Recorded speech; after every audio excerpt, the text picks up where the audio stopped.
I'm usually interested in the things that probably aren't having as much traction or more harder to push. For some reason, I like that challenge of something. In the state of Florida, one of the issues that I've been concerned about is needle exchange. The fact that in the state of Florida, the drug paraphernalia statute actually prohibits needle exchange programs from existing. And with what we hope to see on the national level, with the over 20-year ban for the use of federal funds for syringe exchange programs, we're hoping to see that be lifted as part of the HHS budget process, and which means Florida will miss out on possibly millions of dollars that one time could be allocated. And it's an effective intervention to get people into care and help pull them out of the shadows, that they're really hiding, because it's such a stigmatizing issue for injection drug users, and it really helps start that dialogue and start that conversation so that they can get treatment and feel human again. I'd probably recommend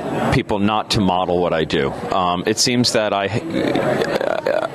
do try to exercise or carry out what I've learned in the field of social work when I was completing my bachelor's degree. I've tried to make certain I employ what I'm learning as I was earning that degree, and changing some of the approaches I have. I have probably and sometimes a very assertive or aggressive approach. I will, if I see an opportunity, I'll take it. And I think that sometimes we're a little reluctant to do that. And I think that's possibly why we have such apathy or complacency in the issues of AIDS, is that sometimes we don't just take that opportunity to go up to somebody we think is unapproachable. The other week I approached our gubernatorial candidate, Alex Sink, on an issue in the LGBT community regarding the adoption ban that gays cannot adopt in the state of Florida. So I went up to her and pressed her to make certain that she became a supporter of that issue as opposed to somebody who wasn't going to speak against it.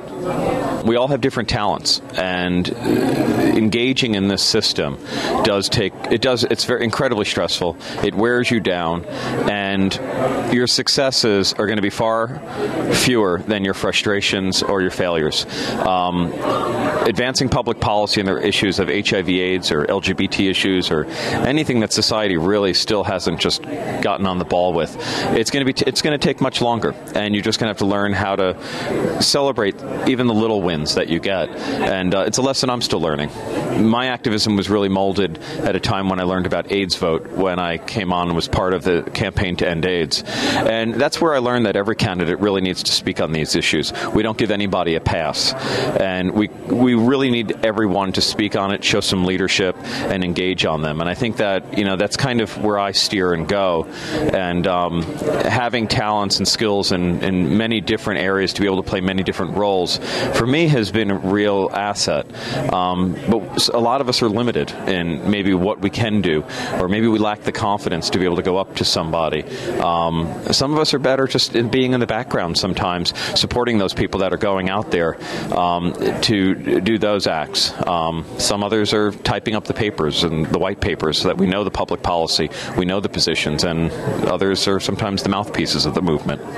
It's incredibly important if we ever are going to achieve anything in this movement.